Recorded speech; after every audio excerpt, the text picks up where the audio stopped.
Welcome to another episode of A Pint with Seaniebee, coming to you from a sunny Kinsale in Cork in Ireland. It is that time of year again for the Kinsale Shark Awards, one of the big advertising festivals of Europe in its 57th year. As ever, they have a range of great speakers, and I'm very, very lucky and privileged to be able to talk to one of them who I've just witnessed his presentation about what he does, which was extremely inspiring. I'm welcoming James Burke. How are you? Very well, thank you. Pleasure to be here. Did you enjoy your talk? I did. Yeah. It was always a bit of nerves before doing any kind of public speaking, but then once you're up there, it's great. Yeah, I was actually researching James's work last night, and I was going to try and impress him with how diligently I researched my guests, and of course he basically covered most of what I'd researched in his speech. Apologies. All right, I want to start with, it's hard to know where to start with you. Let's start with what you do as a job. You're a founder of a company called Acrylicize, yes, which is all about disrupting the art world and branding. Tell me about it. We sit somewhere between fine art and branding.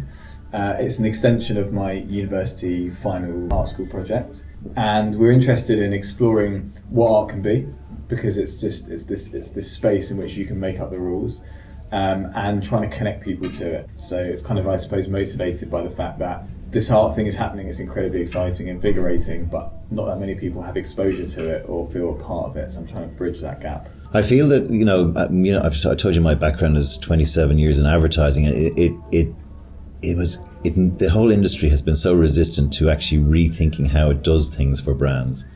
You have some lovely stuff like the Wimbledon work you did this year, I think, for Court One, which. Yeah. It's just beautiful, and it just, and that's real, and it goes out and people see it, and it kind of, it just captures Wimbledon in a way that I can't imagine a poster done by an ad agency ever could.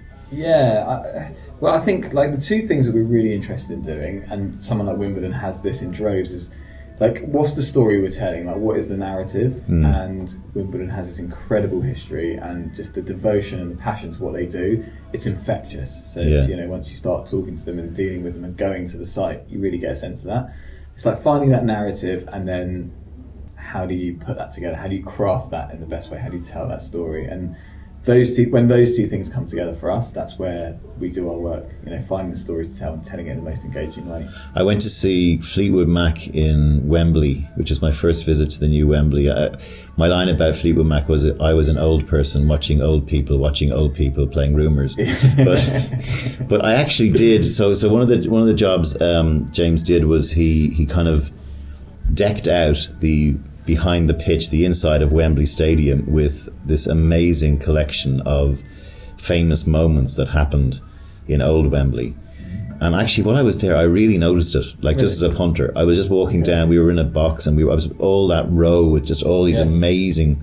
How does someone get to do that, and B, how does a client go, oh, that's a great idea, we should do that? Because it means when you see it, it's something almost the architect should have built in. Yeah, well, it was surprising, really, because they built that stadium, and it was all about the arch and the scale, and 90,000 people, and you see the old stadium superimposed over the new one. You see the scale difference, but they kind of left out the bit about the soul almost, and it's such hallowed turf that I was just really surprised that no one had thought about what do we do with this? And in terms of how we got to be involved with it, well, it was just a bit of serendipity, a bit of luck. But so did you just go to them with the idea, or did they ask you? No, so the story is that my mum, who is one of my biggest fans, hi Mum, had pictures of my work, had examples of the work in her house.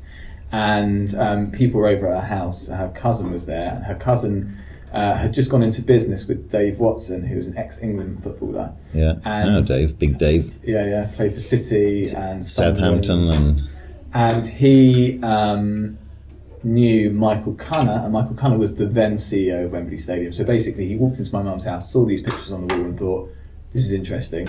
They're going to need to do something in the stadium. Would you like me to make an introduction? I know someone who knows someone." And from there, we saw that this was an opportunity. This was like, wow, this is our national stadium. And we just threw absolutely everything we had at it, and I think that the hunger and the passion obviously came through because we didn't have experience and we didn't really have a portfolio per se.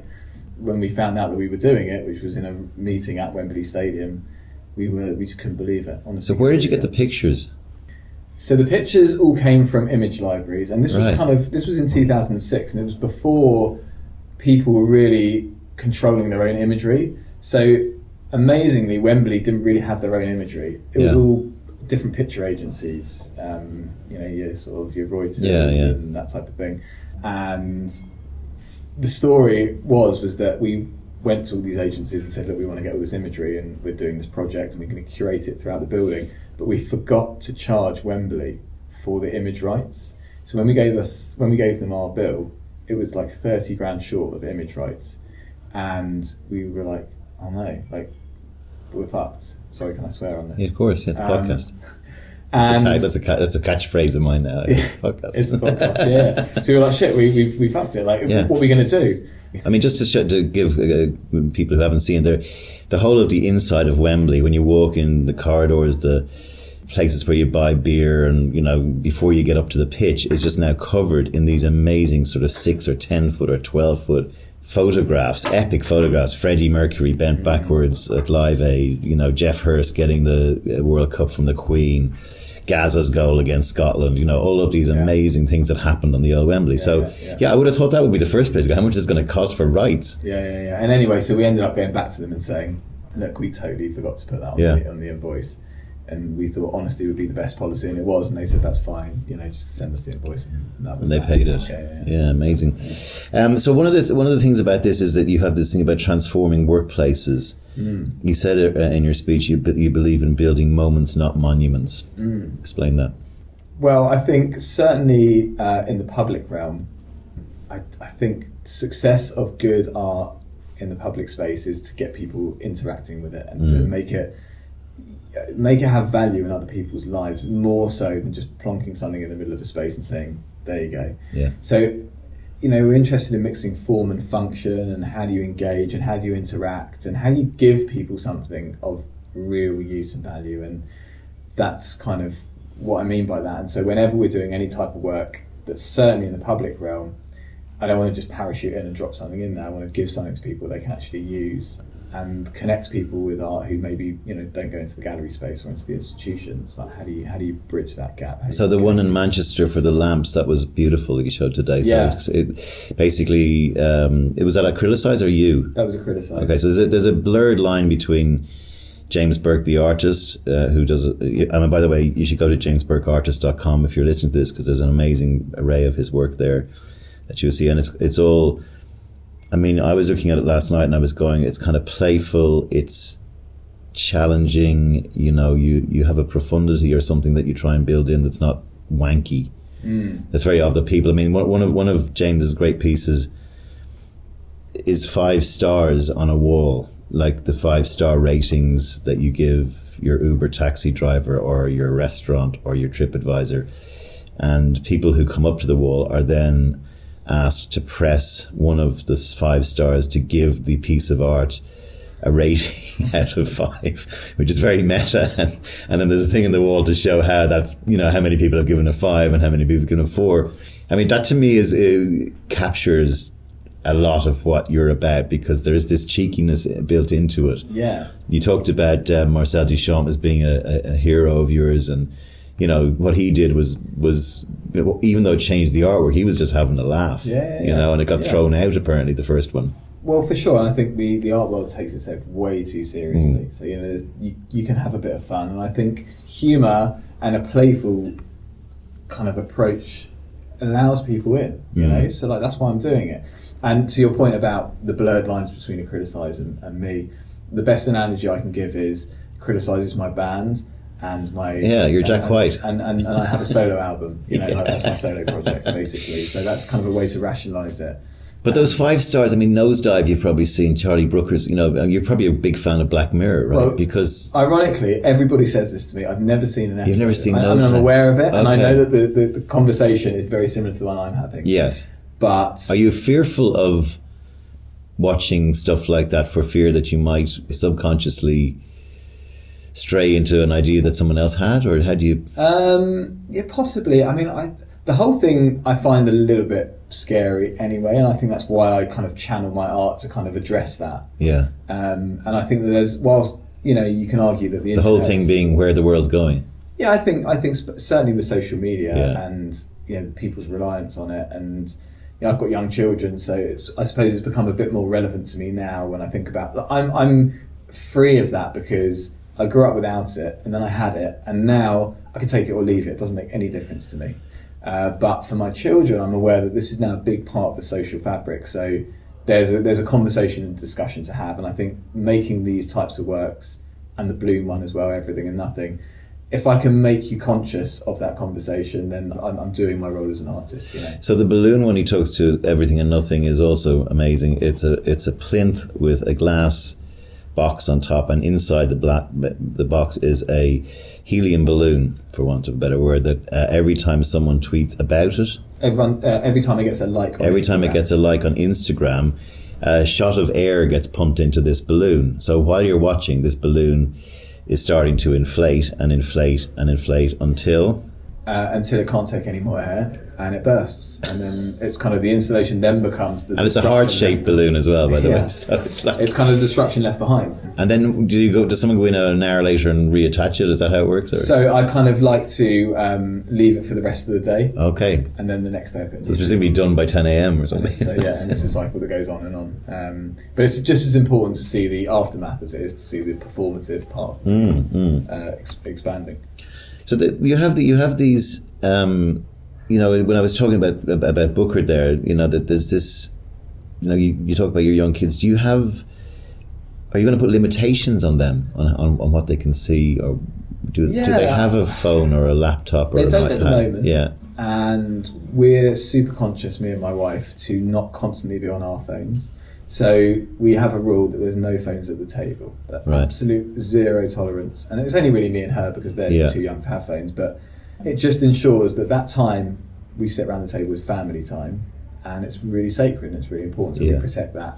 When I come home from the studio, I put my phone instantly in the key dish by the door, and then I leave it there until the kids are well and truly in bed. So it's another, I could just see that if I didn't do that, you know, I'd go upstairs and maybe having a bath or, you know, reading or putting their pyjamas on, and I'm kind of like, you know, facing the phone. It just sets an example, which means that when they grow up, that's what they'll think is the norm, because you know, we did it. And I just think it's sad that that kids look at their parents and they're not really there. No. I think that's really sad. There's that great photographer who's done that lovely work where he's just photographed people without the phones in their hands, just looking at their hands. Yeah, that's have you seen that? It's absolutely amazing. I just saw it there recently. But I mean, myself and my girlfriend are the same.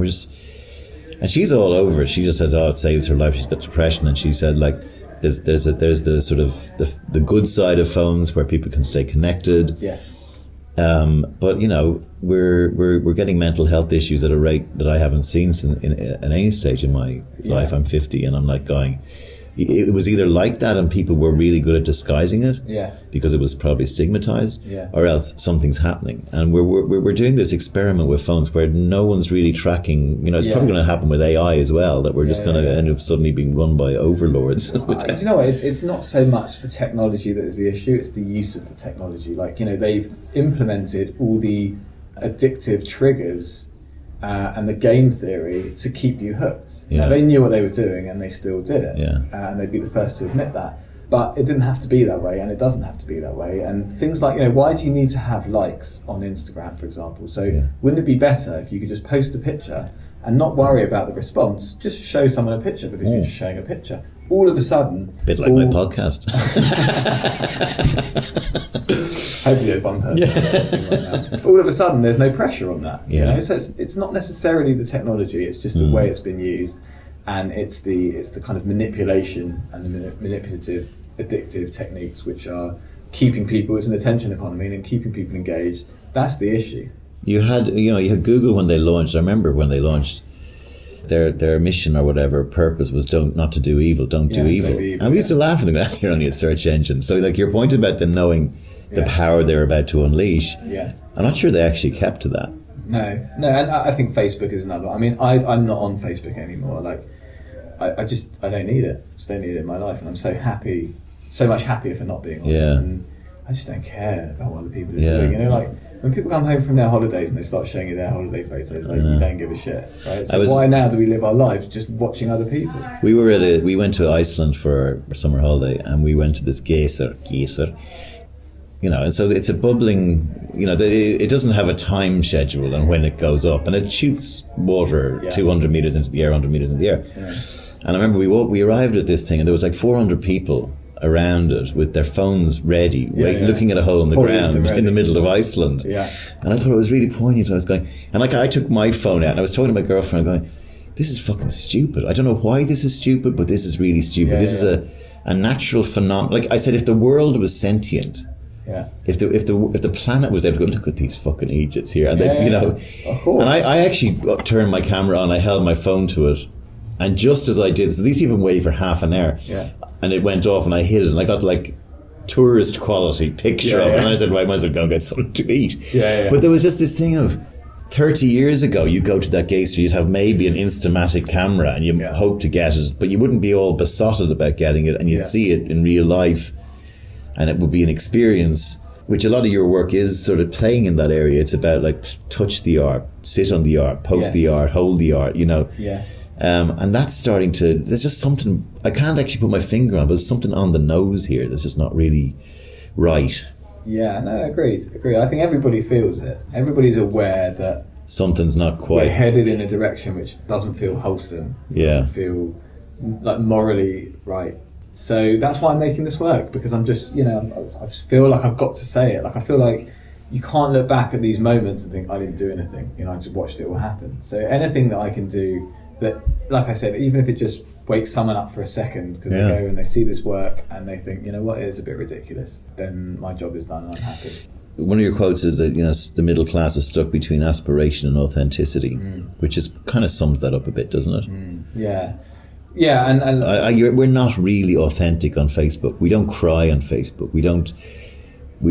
And anyone who does, the response is not healthy either. It's like, you know, Sinead O'Connor or whatever has a meltdown publicly, and the world laughs at her rather than puts an arm around her. You know what I mean? Yeah. Technology, though, when I was looking at all of your work today, I was going, so much of your stuff has got to be made easier by the fact that 3D printing is a thing, and you can get things made and they can look elegant and they can look really polished. You know, like 30, 40 years ago, you know, trying to get some of the installations done and all, like, another one I wanted to talk about, by the way, we left football, but you did Middleton Lodge. Is it called Middleton Lodge? Yes, the Spurs training ground. I had a joke about that because Middleton Lodge is the Spurs training ground, and James and his team were asked to come up with a internal visual display that wasn't too Spursy. Yes. So because other foreign teams sometimes come and stay there, so even though it's on Spurs training ground, they rent it out to visiting teams. And I was thinking maybe if it was too Spursy, the building would collapse just as you're about to fall asleep. I'm a Spurs fan, so I'm not laughing at that joke. I knew you were, because you used the word Spursy. But he made this beautiful thing where he got Pochettino, who's a Spurs manager, to give them his top 30 goals, and they actually then made a constellation, like the way constellations are drawn in astronomy, of the passing moves, and each player was a star in the sky, and then they put that along a 200-meter thing, which is absolutely fantastic. And at the end of it is the goal and who scored it and where, and you know, I presume they weren't all Spurs goals, were they? No. And a lot of South American goals. A lot of South American goals. And you know, that's another example. So that, you know, of how to, you know, again, I can't see an ad agency ever coming up with that. And even if they did, I can't see a suit going, what are you doing? What are you making stars on? What? Yeah, well, you know what? It's interesting because the work we do has no metrics for success. So in an ad agency or in the marketing world, it's about, I don't know, click-throughs or how many products were sold. Well, your 5 stars has a metric for success. Yeah, that one does, yes. In that instance, yeah, absolutely. But on the most part, it's kind of, you know, like your storytelling. And it's like you're sitting around a campfire and you're telling that story, and it doesn't go any further than that. And it's kind of nice to be in that realm where it's more just about the quality of the craft and the way that it's created. And then there's no way... To that point, is there any that you have fucked up? Is there any that you've gone, that didn't work? Yeah. I mean, any good stories, or Well, there was one we did. We had a huge entrance to a shopping centre. Right. I mean, this incredible opportunity to create a hanging installation over about 30 metres, and it was about 4 or 5 metres high. And we wanted to create this canopy of leaves, and we wanted to create it out of aluminium, and it was going to be this beautiful, shimmering, kind of swaying, organic form. And what we realised when we hadn't worked at that scale before is that you need a lot of structural integrity to have that thing support itself and for it to exist in the real world, not just on an image on a page.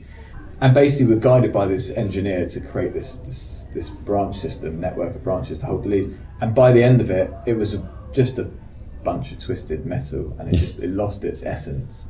But we're constantly looking to push boundaries and to do things we've never done before. And the very nature of doing that type of thing is that sometimes it's not going to work, and it's difficult because it's on other people's time and their money and their budget. But I mean, one of the things about you is, and I've studied a bit about Frank Lloyd Wright, who, he did Water Lilies buildings which fucking leaked, and which is ironic because it's meant to be sort of meant to be kind of get that under the pond feel. Yeah. And a lot of his stuff was form over function, and architecture also, if advertising has missed this boat, architecture seems to have missed this boat too. Is that fair?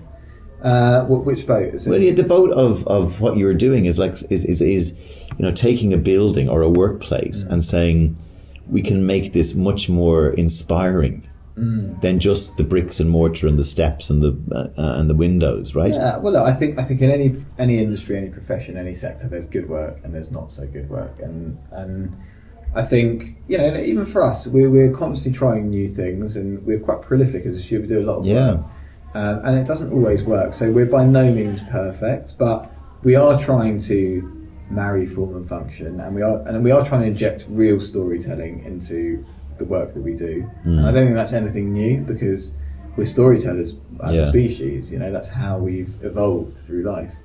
And I think there's just interesting stuff going on.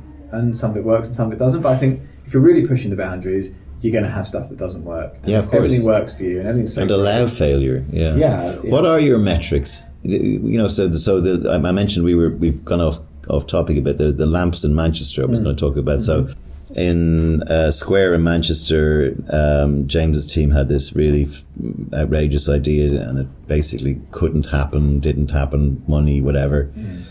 Tell the story about what happened after what was it? It was a tram that was supposed to go upside down or something. Yes, it was a big sculptural tram that essentially did a loop right over your head. What part of Manchester are we talking again? This is Piccadilly, right by the station. And it was an idea that would have been great, and it looked fantastic on the page, and we were all really excited to do it, but deep down I think we knew that it was never going to happen. And it didn't really answer the brief, which was kind of what I was talking about in the talk there, about just knowing when your idea is right and when to move on. And that particular idea we had to leave, and that would have been a monument more than a moment, I think. And then, I went and I kind of walked into an antique store, saw a lamp with a little figurine next to it, and that was kind of a moment. I was like, that's the idea. So what was the idea? You ended up building 4 lamps. So we created these giant oversized lamps. Tallest one's about 5 metres, 6 metres.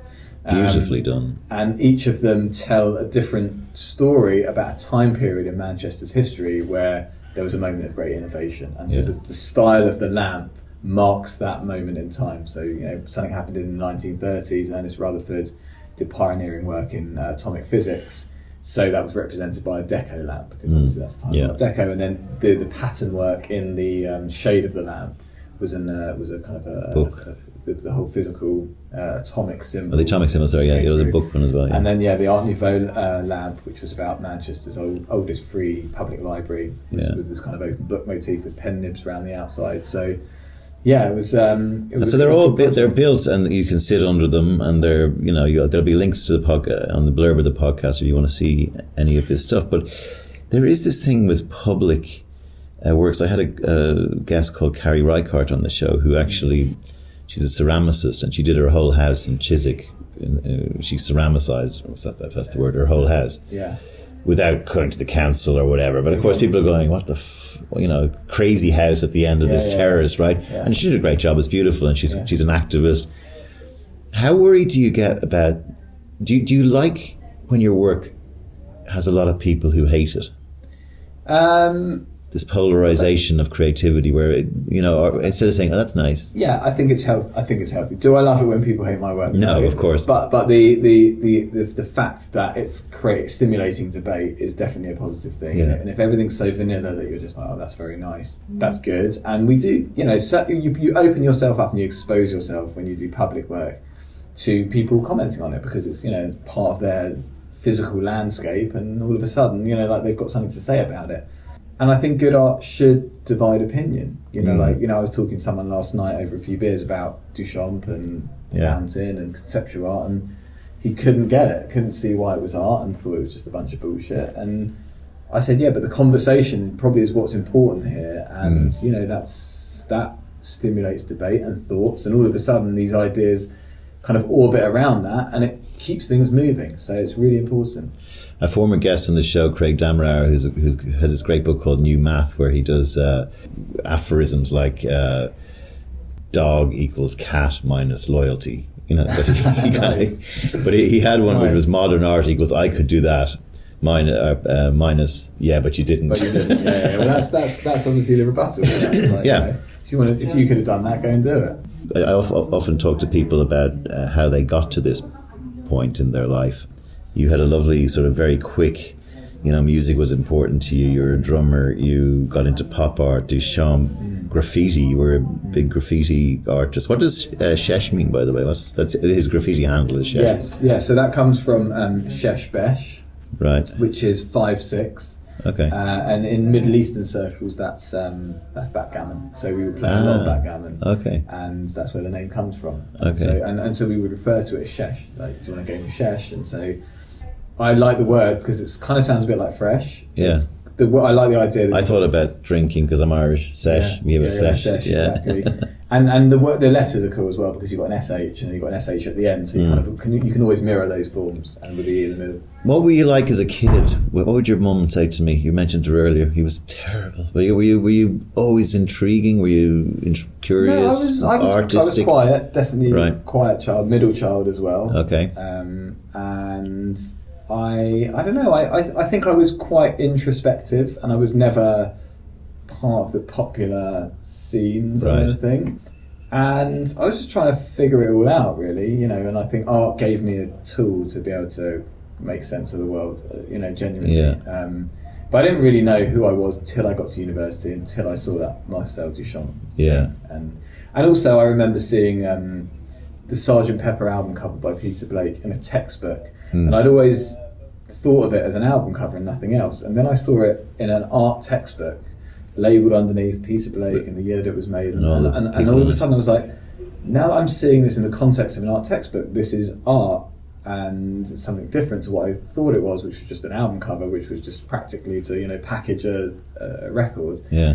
And it just made me think. It really made me think about the context of things, and when is art, not what is art. And that That's really, great, yeah. really opened up my mind to having thoughts and ideas, and those being the artworks themselves. So you mentioned about my work being quite meta.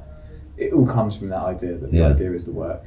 And Sgt. Pepper's played a big role in your life because of your drumming. Yes, there's a good link. Nice there, segue. Yeah, lovely segue. So yes, that's the first ever beat I learned. Ringo Starr, 4/4. Yeah, amazing. And that was it. And now I've got young. But you said in your speech that there was this amalgamation of hands and feet and rhythm that you said you've been trying to recapture. Yeah. That's kind of like, I think if I look back now, and I think about when you're a creative person, when you do creative things, what you're working for is that intoxicating feeling.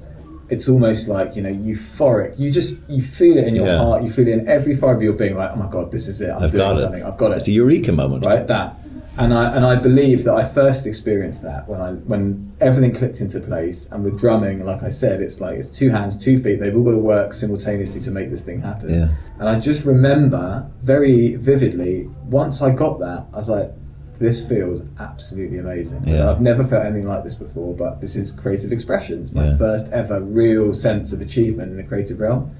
And I think that, when I have ideas, or when I'm sitting and I'm thinking about stuff, when I get that feeling, I know that I'm there. Yeah. You know, and if you don't have that feeling, you got to keep going. I have had it a few times in the app business where I know it, I've got it. I call it a line from God. But I've then gone in and tried to sell it and they've rejected it. And I'm like, you fucking idiots. This is it. This is the answer. How can you not see that? Yeah, well, that's... I like your take responsibility. It's all your fault. We'll close on those. But your parents were obviously very important because I can feel this freedom to explore that you have about you. Yeah. Did that come from them? Well, definitely. I think I was encouraged from an early age to express myself creatively. I think they realised that academically I wasn't up to much, so they bought me a drum kit. There was always music playing in my house, always, and good music as well. So I had an incredible music education, from Pink Floyd to the Doors to the Beatles, blues, jazz, and everything in between. So yeah, I think they were very much do your thing, follow your own path, and that's everything really, because that's what I've done. Yeah, but I mean, it is kind of a new thing because society has corralled people historically.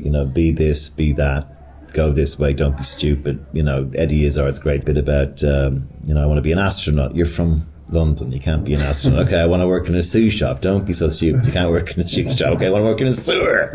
We have this kind of track that we're discouraged.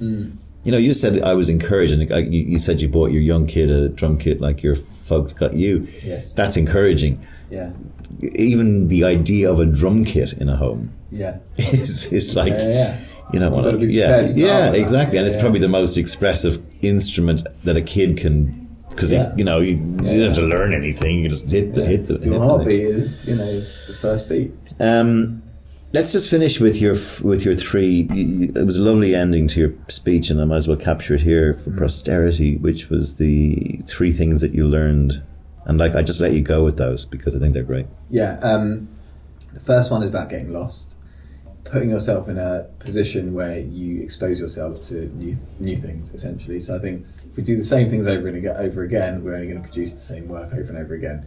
And so it's about having the confidence and trusting in the process to go on a journey where you don't know where you're going to end up, and expose yourself and shift your perspective. And it's simple things like get up from your desk and go out, or take a different route to work.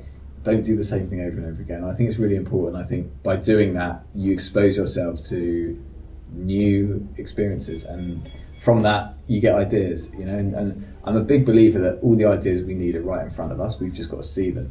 And so by putting yourself in a perspective, in a situation where you're exposing yourself to that, you're allowing that to come to you, as opposed to you've got to search for it. It's all there. So that was the first one. Second one is winners are quitters. Winners are quitters, yes. So knowing when to... I like that one. knowing when to leave an idea, basically. Like you could be flogging a dead horse and you're wasting time and you're wasting money or you're wasting energy, whatever it is. And it's not binary, and it's not easy to kind of gain that perspective and that experience, but it's about having the nous and having, I suppose, the perspective to see when this is worth pursuing or I need to move on. And sometimes you need to make that decision and move on. And I gave a couple of examples in there. When you do, actually, it can take you into much more appropriate places. And the last one was "It's All Your Fault." And obviously, three very provocative titles. But take responsibility. Stop blaming everybody else. No one gives a shit about the excuses. At the end of your life, you're going to look back on the things you did, not the things you didn't do. And I think a lot of that is about reframing the way life comes at you. So if there's constraints, if there's no time, if there's no budget, if the client, whatever, figure out a way to turn those negatives into positives, turn those barricades or those boundaries or obstacles into your biggest opportunities. And the minute you start to reframe things like that, you find you have so much more control over life. Forget even creativity. Yeah. So, I don't know, you're sitting in traffic. Maybe that gives you an opportunity to check out the architecture of the buildings that you've driven past a million times and never looked up at. Yeah. Maybe it's a time for you to tune into the tune that's on your radio, whatever it may be. Just turn things around, and you realise that so much more there's so much more to take out of the world if you do it that way. And I think it's about taking responsibility. It's about being vulnerable. It's about allowing yourself to not know all the answers, and just watch what happens if you do that. I think you expose yourself to a lot more opportunity. Number 1, get lost. Number 2, winners are quitters. Number 3, it's all your fault. Anyone listening from the brand side of things, I would encourage to get in touch with James Burke through Acrylicize, his company. I'm very jaundiced, I have to say, about all these kinds of speeches. One of the most inspiring ones I've seen in quite some time. Keep disrupting things, keep making great art, and thanks for being on the show. Thank you very much.